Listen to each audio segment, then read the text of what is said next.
Hola queridos amigos y hermanos de Casa de Oración, que el Señor les bendiga abundantemente a ustedes y a todos los amigos y hermanos que nos ven a través de este medio, que el Señor los bendiga a ustedes y a sus seres queridos.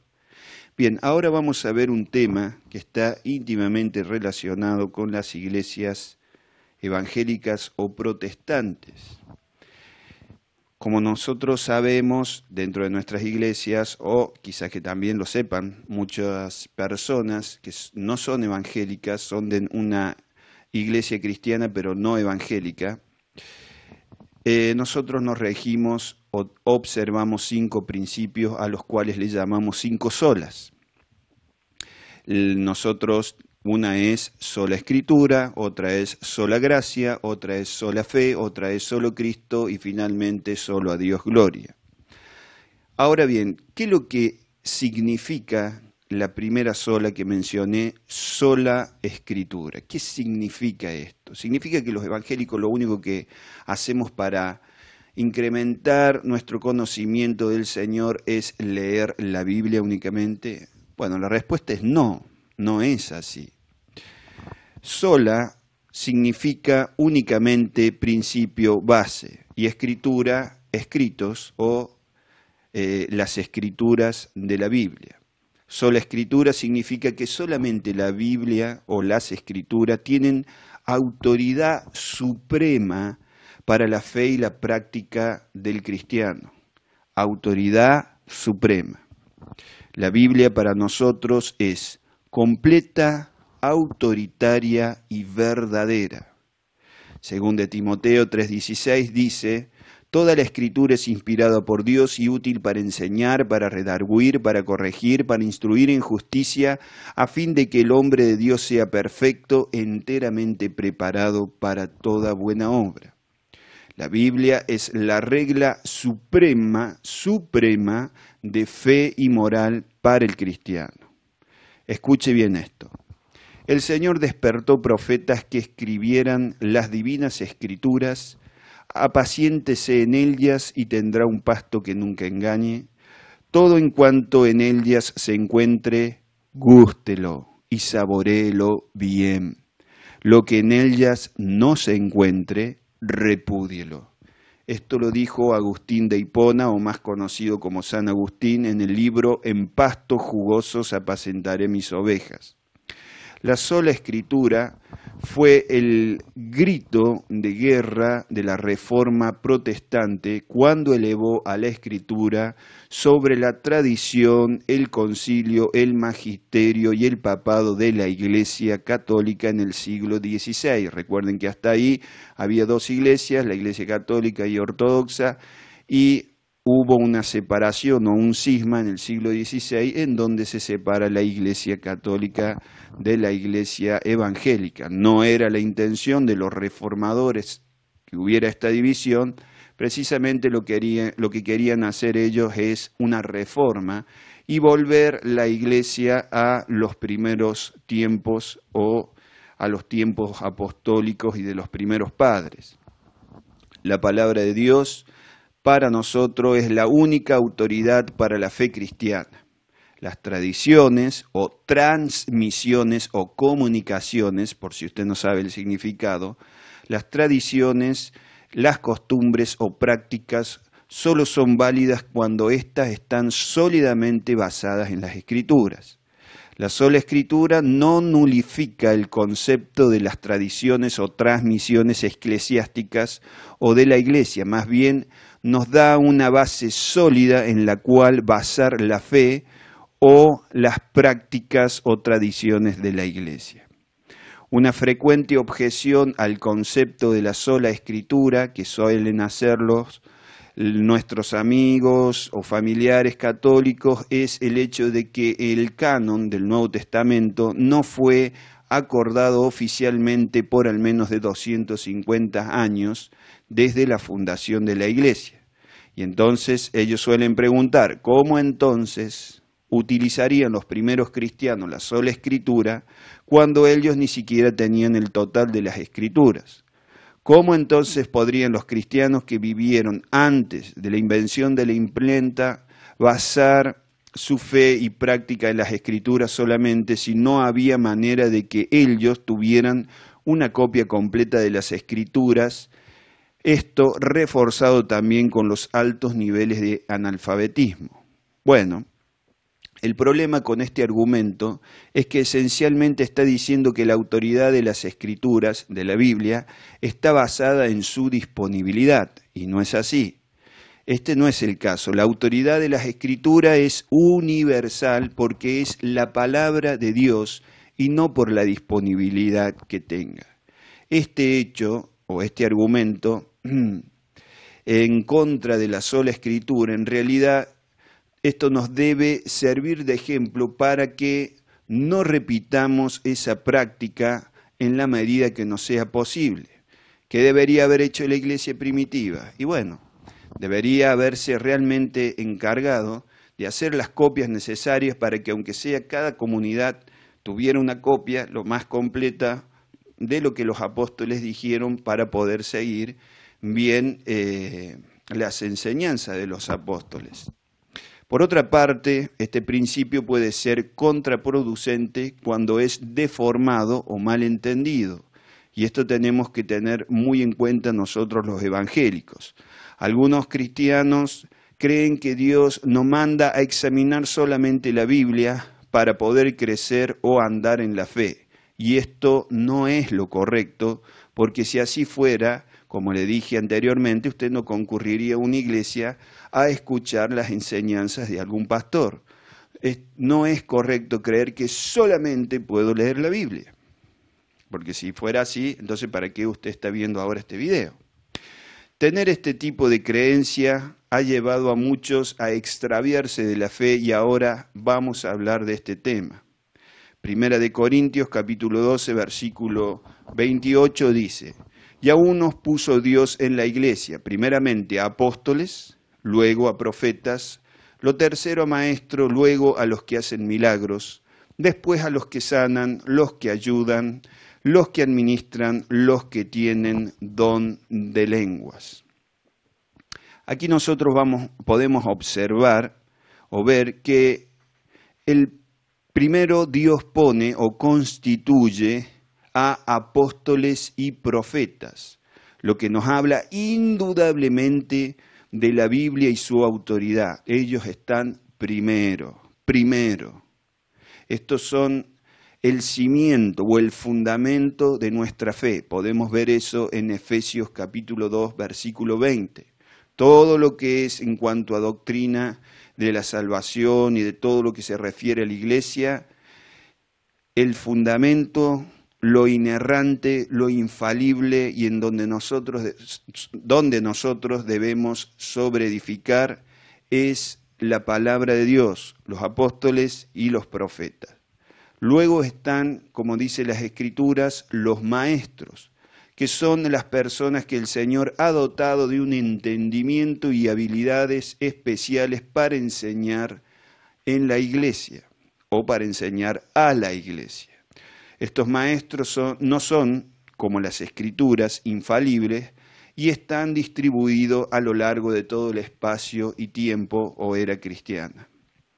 Estos maestros son de distintos lados y están en diferentes tiempos. Usted puede leer maestros de la iglesia desde los primeros siglos y también leer maestros, no sé, de siglos posteriores, de la Reforma, o inclusive maestros o personas que tengan mucho conocimiento correcto de las Escrituras y que estén ahora vivos y estén teniendo su ministerio.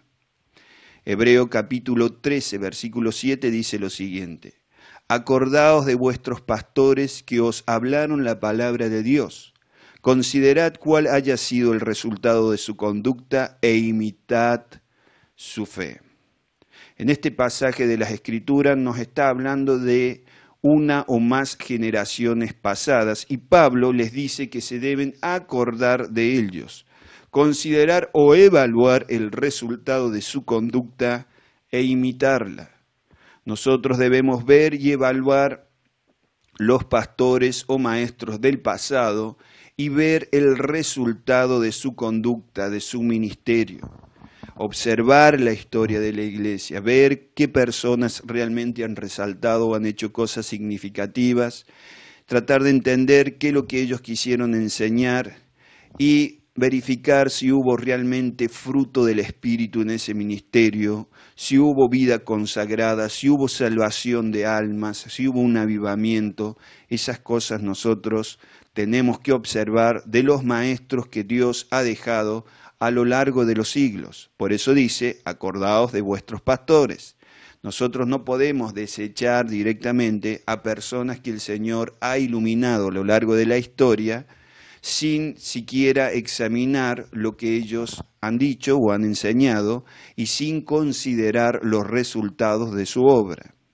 Hebreos 13:17 dice, obedeced a vuestros pastores y sujetaos a ellos, porque ellos velan por vuestras almas, como quienes han de dar cuenta, para que lo hagan con alegría y no quejándose, porque esto no os es provechoso. Acá Pablo recuerda enfáticamente, porque lo repite 2 veces, que sin perder de vista lo mencionado al principio, que debemos evaluar y examinar lo que nos enseñan, sin perder de vista esto, que debemos sujetarnos a los pastores o a los líderes de la iglesia, ya que ellos velan por nuestras almas y van a tener que dar cuenta de Dios sobre su ministerio y sobre nosotros. El primer responsable, el mayor responsable de la vida espiritual mía, soy yo, pero también las personas que me pastorean tienen también responsabilidad sobre mi alma. Las personas que guían, enseñan o pastorean en la congregación van a tener que dar cuentas de las almas que tienen a cargo. Es por eso, hermano, que nosotros debemos estar en la congregación en la que realmente creemos que el Señor nos ha llamado y donde están ministrando personas que creemos verdaderamente que nos están orientando bien en la palabra. Para eso hay que examinar, hay que esforzarse, hay que ceñir el lomo de nuestro entendimiento, como dice el apóstol Pedro, hay que escudriñar las Escrituras en oración, en sumisión, para estar seguro que nos están orientando bien. En Primera de Tesalonicenses, capítulo 5, versículo 21, dice lo siguiente: se nos ordena a examinarlo todo y retener lo bueno. No es una sugerencia, es una orden. Primero Tesalonicenses 5, 21. Examinadlo todo, retened lo bueno. Debemos examinar no casi todo, no mucho, no bastante, todo nos dice, y debemos retener lo bueno al finalizar nuestro análisis. Nosotros, empezando por la Biblia, siguiendo por los maestros que Dios puso en su iglesia a lo largo de la historia y en la actualidad, y continuando con el conocimiento o razonamientos del mundo, debemos examinarlo todo y retener lo bueno. No es opcional, hermanos, para aquellos que creen que la Biblia verdaderamente es la palabra de Dios. Hay que hacer este examen, hay que hacerlo. Nosotros debemos aprender bien la palabra de Dios y retener todo lo que ella dice. Luego escuchar a la luz de la palabra del Señor lo que los maestros que el Señor ha puesto a la iglesia nos enseñan y retener lo bueno y desechar lo que no es bueno. Y finalmente examinar lo que el mundo razona y nos dice y retener lo bueno. ¿Por qué no? No porque no venga de una fuente puramente cristiana va a ser malo lo que las otras personas nos dicen a nosotros. Nosotros podemos retener lo bueno, debemos retener lo bueno, aceptarlo y alentarlo y desechar lo que está mal. Es por esta razón cuando nosotros leemos a los reformadores, además de la Biblia, encontramos que entre Lutero y Calvino hay más de 800 citas de cristianos de los primeros siglos. No los conté yo, eso lo escuché en un estudio. Que entre Calvino y Lutero hay más de 800 citas de los primeros cristianos o los cristianos de los primeros siglos. Por otra parte, conforme a lo que la Biblia dice, en este pasaje y en muchos como este, como por ejemplo el libro de Proverbios, nosotros debemos analizar a la luz de la palabra los razonamientos seculares o no cristianos que se nos presentan y retener lo bueno y aceptarlo. Debemos retener lo bueno y aceptarlo como tales y presentar con respeto y paciencia lo que consideramos nosotros malo. Hacer una objeción o una crítica con respeto, con amor, con mansedumbre a lo que nosotros consideramos que está mal. Que está mal. Todas vuestras cosas sean hechas con amor. Es una orden, no es una sugerencia. Y debemos examinarlo todo, hermano. Es una orden, no es una sugerencia. Cuando nosotros no hacemos esto, no retenemos lo bueno, no hacemos un análisis honesto, las personas que están con nosotros o cerca o alrededor nuestro se distancian y perdemos oportunidades de compartir la cosmovisión cristiana, sus valores, el evangelio, con las personas que tenemos contacto. Y esto es lógico. ¿Quién va a querer hablar con una persona que para ella todo lo que dice está mal? ¿Usted hablaría con una persona que todo lo que usted dice A, no, está mal. Dice B, no, está mal. Porque hay hermanos que son así. Terminan distanciando de la fe hasta sus propios seres queridos. Les son contraproducentes porque todo lo que dicen los demás, si no viene de una fuente cristiana, está mal. Y no es así. Porque si no, la Biblia no nos diría, examinen todo y retengan lo bueno. Si para nosotros todo lo que los demás dicen está mal, en consecuencia a nosotros se nos va a tachar como personas sin capacidad de discernimiento o razonamiento. Nos van a decir, estas personas son personas obstinadas, son la contra, y no es así. Cuando nosotros hablamos con entendimiento y sin prejuicio, desde donde la persona está, nos vamos hacia donde la persona está y poniéndonos en lugar de esta, explicamos nuestros valores y nuestro punto de vista y nuestra cosmovisión, nosotros vamos a ser entendidos mejor. Escuche, 1 Corintios capítulo 9, versículo 20 al 23, dice así Pablo. Me he hecho a los judíos como judío para ganar a los judíos, a los que están sujetos a la ley, aunque yo no esté sujeto a la ley, como sujeto a la ley para ganar a los que están sujetos a la ley. Esto se está refiriendo a los judíos que están sujetos a la ley de Moisés. A los que están sin ley, como si yo estuviera sin ley, no estando yo sin ley de Dios, sino bajo la ley de Cristo, para ganar a los que están sin ley. Me he hecho débil a los débiles, para ganar a los débiles. A todos me he hecho de todos, para que de todos modos salve a algunos. Y esto hago por causa del Evangelio, para hacerme copartícipe de él. Nosotros debemos imitar el ejemplo de Cristo, hermano, que siendo Dios, se hizo hombre, pero sin pecado, para alcanzarnos a nosotros y mostrarnos la salvación y traer a nosotros la salvación. Nosotros no podemos pretender desde nuestra posición explicar las cosas sin considerar en dónde están las otras personas y hacerles entender, hacerles comprender. Pero para eso tenemos que ir hasta donde están las otras personas. Yo no digo que si las otras personas están haciendo algo mal, usted tenga que participar, pero usted trate de entender, debemos tratar de entender primero su punto de vista y de ahí presentarle nuestro punto de vista. Otro punto muy importante es que nosotros no debemos confundir la responsabilidad propia por nuestra vida espiritual, el análisis honesto que cada uno de nosotros debemos hacer con la subjetividad.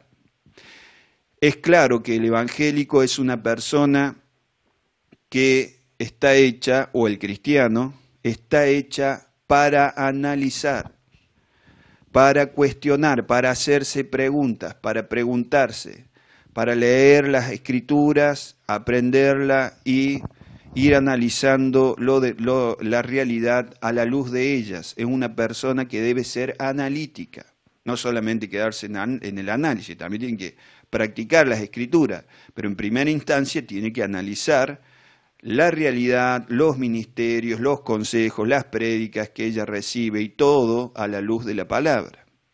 Ahora, ¿por qué vemos, y esto es lo que yo le quiero remarcar, un gran número de ateos o agnósticos en países en donde antes había una mayoría evangélica? ¿Por qué? Usted se preguntó esto. ¿Por qué estos países en donde antes había una mayoría evangélica hoy hay muchos ateos? Bueno, porque estos países dejaron el análisis y la práctica sana de las escrituras y empezaron a interpretar la Biblia de forma arbitraria y subjetiva. Yo le decía a un hermano que estos pueblos empezaron rindiendo cuentas al Papa, al Magisterio y a la Biblia. Después dijeron, no queremos seguir ni con el Papa ni con el Magisterio, y siguieron con la Biblia y sus denominaciones. Después dijeron, no queremos denominaciones, queremos ser iglesias que lleguen a su propia interpretación de la palabra. Siguieron por ahí, después ya no querían tampoco que estuvieran al medio de las congregaciones, siguieron únicamente con la Biblia y finalmente ni siquiera quieren prestarle cuenta a la Biblia de su vida. Cambiaron el análisis, la subjetividad necesaria o el análisis necesario para ser total y completamente subjetivo, es decir, viven guiados y dominados por la subjetividad. Está bien que uno como cristiano examine y entienda que es uno el principal responsable de su vida espiritual y por eso examina las escrituras, se hace pregunta, compara lo que dice la escritura con los que me están enseñando, pero el otro es el extremo de agarrar y querer interpretar la escritura de forma totalmente arbitraria y subjetiva. Eso está mal. Así como un hombre no es una mujer por percibirse como tal, la Biblia no dice algo verdadero porque yo lo percibo así, sino porque es la palabra de Dios. Y yo tengo que tratar y luchar y orar por interpretarla correctamente. El individualismo de algunos hermanos o de la iglesia, en la iglesia, y estoy hablando esto mucho antes de la pandemia, es notorio en los tiempos de ahora, algunos de ellos, pero más que nada en otros países en donde el Evangelio ha estado más tiempo, es un individualismo tremendo. Nosotros leemos en las Escrituras que ellas demandan que nosotros analicemos por nuestra propia cuenta a la luz de la palabra, pero que vivamos comprometidos con el cuerpo de Cristo aquí en la tierra y recibamos también su ayuda para llegar a interpretar las Escrituras. El problema no está tomar la regla a la Biblia como regla suprema de todas las cosas. El problema está cuando yo la quiero interpretar como se me da la gana. Y esto debemos tener cuidado. Para eso también Dios puso maestros, para que podamos profundizar, no perfecta, pero sí saludablemente, en las Escrituras. Primera de Corintios capítulo 12, versículo 20 dice lo siguiente: pero ahora son muchos los miembros, pero el cuerpo es uno solo. Ni el ojo puede decir a la mano, no te necesito, ni tampoco la cabeza a los pies, no tengo necesidad de vosotros. Antes bien, los miembros del cuerpo que parecen más débiles son los más necesarios, y aquellos del cuerpo que nos parecen menos dignos, a estos vestimos más dignamente. Y los que en nosotros son menos decorosos se tratan con más decoro. Es decir, que nosotros debemos entender la palabra, sí, a la luz de nuestro análisis, de orar para entenderle a la Escritura, pedirle a Dios recursos para ponerla en práctica, pero también recibir la ayuda de los hermanos. Yo no soy llamado a ser un llanero bíblico solitario, esto no es así. Por ahí empiezo, pero después hay que continuar viendo todos los recursos que el Señor me puso para entender la palabra, y entre ellos están los maestros. Para ir terminando, un gran hombre de Dios que se llamó John Wesley, junto con otros, junto con otros teólogos, aconsejaba que nosotros, para tener un pensamiento cristiano sano, debemos considerar 4 cosas, o para tener una interpretación sana debemos considerar 4 cosas. Una es infalible y 3 son falibles. Primero, la Biblia como el consejo infalible y de suprema autoridad de fe y conducta, como lo hemos venido diciendo. Segundo, la historia o enseñanza de la Iglesia a lo largo de los siglos. Vuelvo a repetir, debemos ver qué interpretaron los grandes hombres de Dios acerca de los textos bíblicos que nosotros estamos estudiando. Es bueno hacerlo, es saludable. Tercero, el razonamiento al leer las Escrituras. Nosotros debemos razonar, ver, pensar, analizar el pasaje que estamos estudiando dentro del contexto del libro que estamos estudiando y dentro de la Biblia entera. No puede haber grotescas contradicciones en nuestra deducción o en nuestro entendimiento acerca de lo que la Biblia dice. Debe ser una lógica sana la que tengamos, o un entendimiento sano al concluir, debemos entender sanamente lo que la palabra de Dios dice. Por ejemplo, le doy un ejemplo. Hay una parte que Jesús dice que si nosotros pidiéramos con fe, se nos sería dado todas las cosas que pidiéramos. Pero en otro lado también sale que todo lo que nosotros pedimos de acuerdo a la voluntad del Señor, Él nos escucha. Entonces no es todo, absolutamente todo. Es todo lo que nosotros pidamos conforme a la voluntad del Señor, conforme a lo que las Escrituras nos enseñan que podemos pedir con fe, si es conforme a su voluntad, Dios lo va a conceder. Entonces estos extremos subjetivos no son buenos. Cuarto, la experiencia o vivencia de la interpretación. Lo que yo he interpretado, ¿se ha interpretado anteriormente en la historia? ¿Se ha vivenciado? ¿Qué resultado tuvo? Esto también nosotros tenemos que preguntarnos. Recuerden que dice la Escritura, como acabamos de leer en Hebreos, que nosotros debemos considerar, pensar las acciones de antiguos hombres de Dios o de pastores y ver evaluar cuál fueron los resultados de estas acciones. De esta forma evitamos dejar librado a la subjetividad nuestra interpretación. No dejemos librado a la subjetividad nuestra interpretación. Recuerde esto, Proverbios capítulo 11, versículo 14. Donde no hay dirección sabia, caerán el pueblo. Mas en la multitud de consejeros hay seguridad. Otro pasaje dice, hay sabiduría. Donde no hay dirección sabia, caerá el pueblo. Mas en la multitud de consejeros hay sabiduría. Por Proverbios 15, 22. Los pensamientos son frustrados donde no hay consejo. Mas en la multitud de consejeros se afirma. En la multitud de consejeros se afirma. Proverbios 24, 6. Porque con ingenio harás la guerra, y en la multitud de consejeros está la victoria. ¿Ve? Es importante, sí, que nosotros hagamos nuestro análisis. Es importante que oremos para pedir entendimiento a Dios de las Escrituras y recursos para llevarlo a cabo.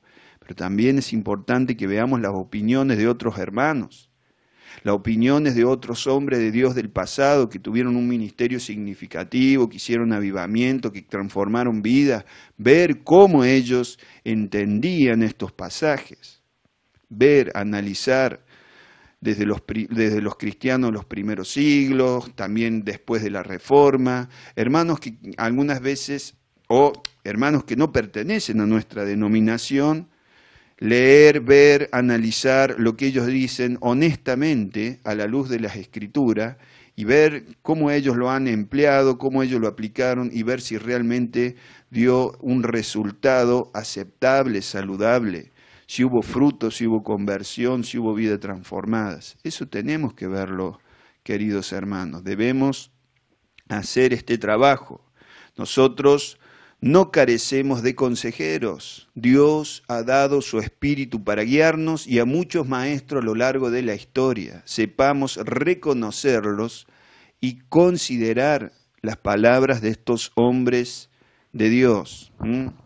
Y en el tema da, sinceramente, para mucho más. Podemos hablar mucho más y profundizar mucho más de esto, mucho más, pero no terminaríamos más. Estaríamos horas analizando este principio. Pero para que usted tenga una idea, cuando alguien le pregunte qué es esto de la sola escritura, en este principio de la sola escritura que creen los evangélicos, los protestantes, usted le pueda contestar de una forma correcta y que las personas puedan entenderle a usted. Y yo considero que muchas de estas personas que no conocen lo que nosotros creemos, los evangélicos, van a encontrar este principio razonable, lógico, inteligente. Bien, hermanos, vamos ahora a ver unos anuncios acerca de los medios para que usted, si quiere escribirnos, se pueda contactar con nosotros y después vamos a orar. Espere ahí que ya volvemos. Si quiere aprender más de la Palabra de Dios, visite nuestra página web www.elcaminoverdadero.com, donde podrá utilizar material gratuito, o nuestro canal de YouTube, El Camino Verdadero, o nuestra página de Facebook, Cristianismo Bíblico para Todos. Que Dios le bendiga abundantemente.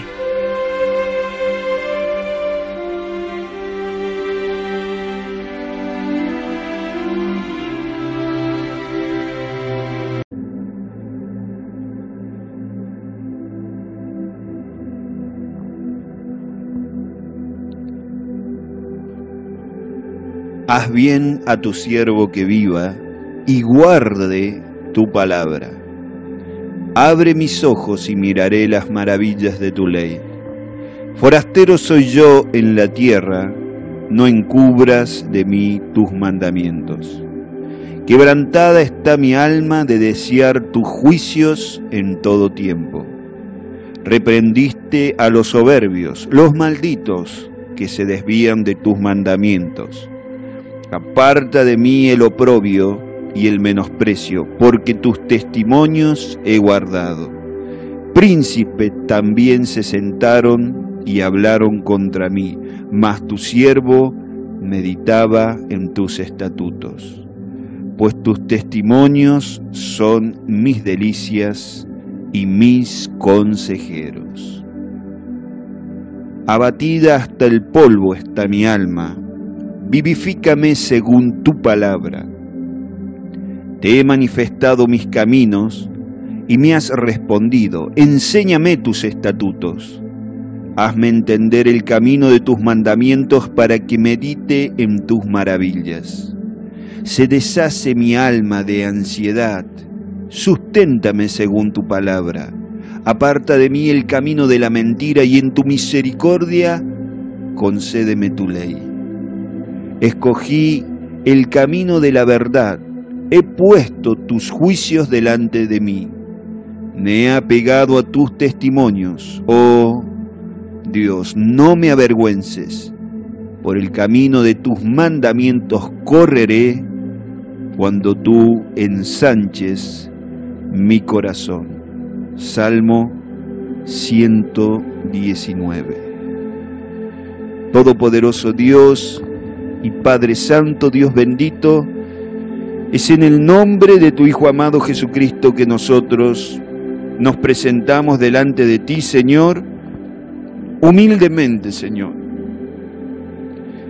para pedirte, Señor, que escuches nuestras oraciones. Sabemos, Señor, que nosotros no merecemos absolutamente nada de ti, Señor, porque somos pecadores y la paga del pecado, cada uno de ellos, es la separación eterna entre nosotros y tú, Todopoderoso Dios.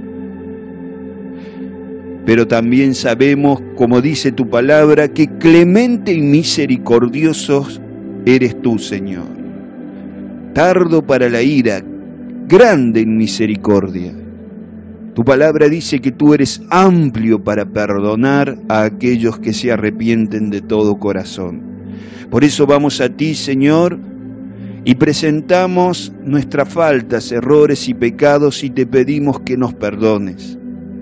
Perdónanos a nosotros, Señor, perdona a nuestros hermanos en la fe, perdona, Señor, a los que invocan tu nombre, Señor, perdona, Padre Santo, a todas las personas, Señor. Te lo rogamos en el nombre de Jesucristo. Ten misericordia de nosotros y de todos nuestros semejantes. Ten misericordia, Dios eterno y Rey amado. A ti suplicamos tu clemencia por todo y cada uno de nosotros los seres humanos, Padre Santo y Dios eterno. En el nombre de Jesucristo, toca, Señor, nuestras vidas a través de tu Espíritu Santo, Padre bendito y Dios glorioso. Líbranos, Señor, líbranos de todo mal. Líbranos, libéranos, Padre eterno y Dios santo, de aquello que tú veas que es desagradable ante tus ojos y esté en nuestras vidas. Oh glorioso, oh santísimo, oh eterno Rey, ten piedad, ten misericordia de todos nosotros, Señor. Glorioso Rey y glorioso Salvador, en el nombre de tu Hijo Jesucristo, aviva la obra de tu Espíritu Santo, Señor, en todas las naciones, en todas las ciudades, en todas las congregaciones, en la vida de cada uno que espera en ti, confía en ti, Señor, depende de ti, cree en ti, cree en tu palabra, Señor, compadécete de todos nosotros, te lo pedimos en el nombre de Jesucristo. Aviva la obra, la presencia tuya, Señor, en la vida de cada uno de nosotros los seres humanos. Venga a nosotros tu reino, Señor, y se haga tu voluntad aquí en la tierra, Padre Santo, como se hace en los cielos. Salva, Señor, las almas perdidas. Vuelve, Señor, nuestros corazones a ti. Que nosotros dimensionemos, entendamos, comprendamos la malignidad, Señor, lo abominable que es, Señor, el pecado, lo maligno que es, Señor, y comprendamos, Padre Santo, lo santo, lo puro, lo limpio, lo bueno que tú eres, Señor. Señor, danos esa revelación en nuestro corazón, Señor, para que nosotros, mediante la fe, determinemos andar en tus pasos, imitarte, Señor, en todo lo que tú has hecho o nos mandas a hacer a través de tu palabra. Oh Santísimo Dios y Santísimo Rey, danos, Señor, danos a todos nosotros una buena comprensión de cómo llevar a la práctica tu palabra, Señor, de cómo vivirla, Señor, de cómo, como decía Agustín de Hipona, comerla, saborearla, gustarla. Señor, que así lo hagamos nosotros, Señor, en el nombre de Jesucristo, que nosotros podamos experimentar, Señor, toda la bendición que tu palabra nos trae, Padre Santo. Toda esa bendición que esa palabra inspirada por ti, Señor, por tu Espíritu Santo, nos da. Padre bendito y Rey amado, te suplicamos en el nombre de Jesús. Te pedimos que nosotros vivamos quieta y reposadamente en toda piedad y honestidad, libre de todo tipo de engaño, Señor. Libre de todo tipo, Señor, de ceguera espiritual. Libre, Señor, de todo aquello que nos daña, que perjudica a cada uno de nosotros y a nuestros seres queridos o semejantes, Señor. Muéstranos, revélanos cuáles son tus caminos. Padre Santo y Dios amado, así como tú has ordenado de hacer oraciones, súplicas, ruegos, Señor, ruegos por todo y cada uno de los seres humanos, Señor, a través de la carta de Timoteo, así lo estamos haciendo, Señor, y te pedimos y te rogamos, Señor, por todos los seres humanos. Vuelve nuestros corazones, vuelve los corazones de aquellas personas que son influyentes en nuestra sociedad. Vuelve el corazón de ellos, Señor, en el nombre de Jesucristo de Nazaret. Ayúdanos, Señor. Ayúdanos, Padre Santo y Dios bendito, a andar en tus pasos. Oh Todopoderoso Rey y Todopoderoso Señor. Bendito Padre Celestial, glorioso y eterno Señor. Toca también los cuerpos, las vidas de aquellos que están enfermos, Señor. De aquellos hermanos o hermanas que están enfermos, Señor. Toca sus cuerpos, toca sus vidas. Toca, Señor, bendito Rey, sus tejidos y sánalos, Señor.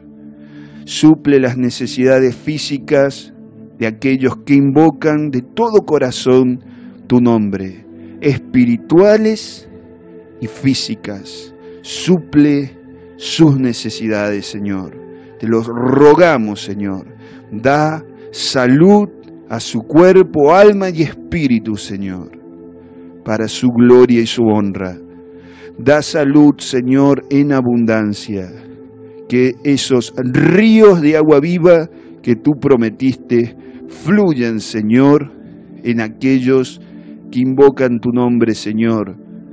Padre bendito, Señor, también queremos pedirte de todo corazón que esté sobrando en la vida familiar, sentimental, en la vida, Señor, relacional de cada uno, Señor, de nuestros hermanos, en sus relaciones laborales o familiares o de cualquier tipo, en sus amistades, Señor. Obra tú, Señor, y sana, Señor, toda relación que esté quebrada, dañada, lastimada, Señor, dentro de la familia, dentro de sus parientes, dentro, Señor, de su trabajo. Ayuda, Señor, obra en nuestras relaciones interpersonales y sánalas. Saca, Señor, el odio, el rencor, los celos ilegítimos, las envidias, Señor. Saca, Señor, de en medio nuestro todo aquello que es negativo, toda lujuria. Saca, Señor, todo trato áspero, toda altivez de espíritu, y llénanos de la presencia y el poder de tu Espíritu Santo, oh glorioso, oh santo, tremendo Dios, glorioso, perfecto, sublime, Padre, ayúdanos. Obra también en la vida financiera de cada uno de nuestros hermanos y hermanas.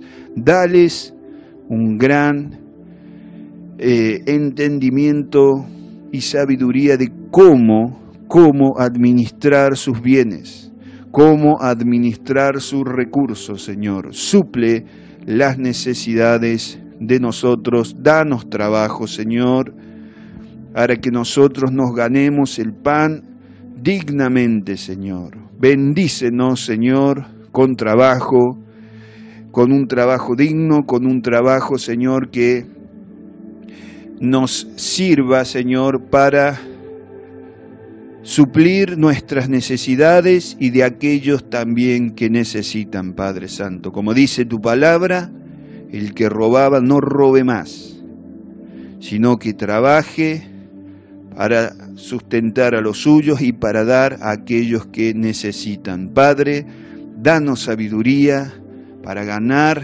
el pan de cada día, danos los recursos y danos también, Señor, danos, Todopoderoso Rey, discernimiento para que podamos ayudar a las personas que realmente lo necesitan, Señor, que realmente lo necesitan, Padre.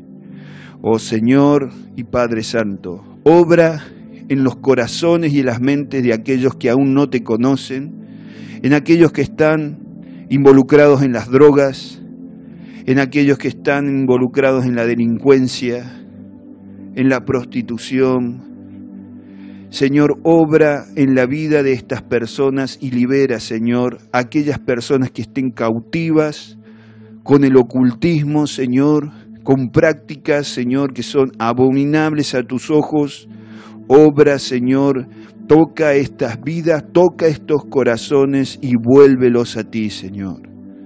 Vuélvelos en un arrepentimiento genuino, en una entrega genuina, Señor, genuina.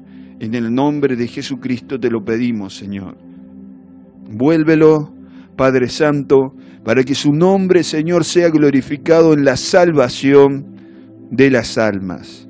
Salva, Señor, a cada uno de nuestros semejantes. Salva a cada uno de nuestros, Señor, semejante, a cada uno de los seres humanos. Te pedimos por todo y cada uno de ellos. Compadécete tú, gran Señor, grande en misericordia. A ti te pedimos, que eres, Señor, manso y humilde de corazón. Compadécete de todos y cada uno de nosotros. Y te damos gracias, Señor. Gracias, gracias por todo lo que tú nos das.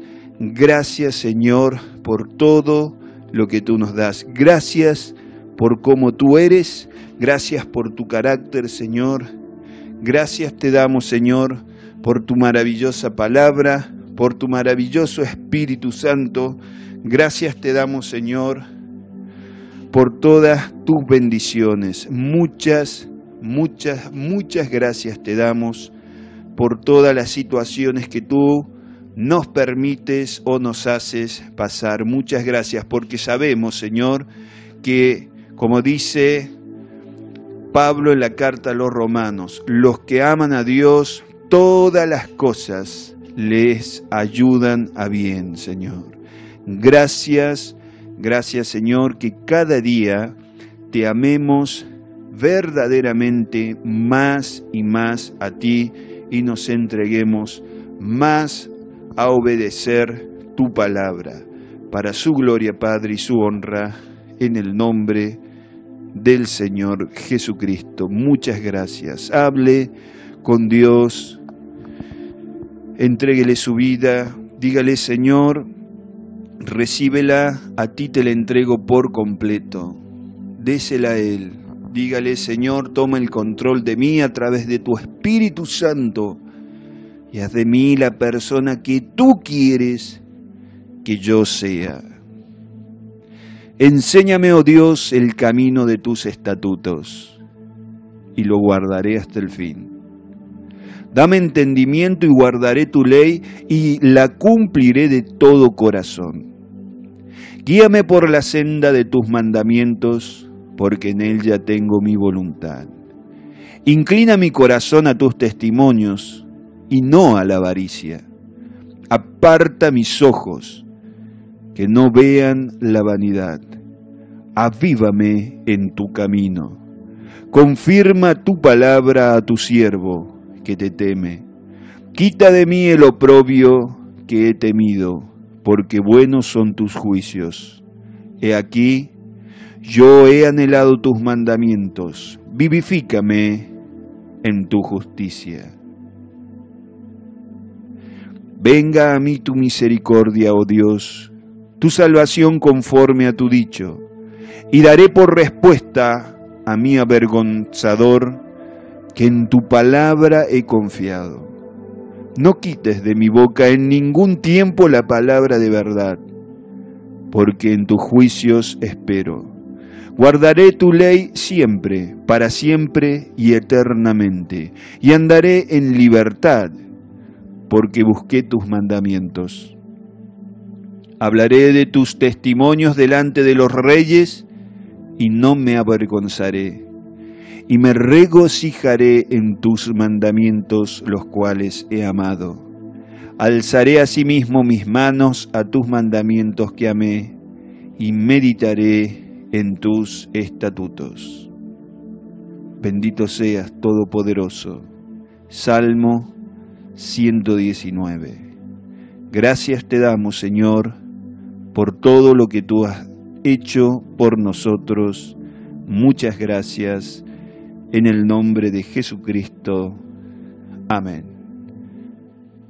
Bueno, querido amigo y hermano, amiga y hermana, estamos terminando ahora esta reunión. Le mando un abrazo enorme y acuérdese lo que hemos hablado.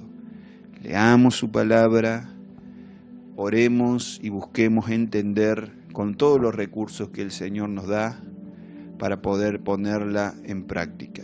Un gran abrazo a todos ustedes, que Dios los bendiga. Nos estamos viendo. Chao.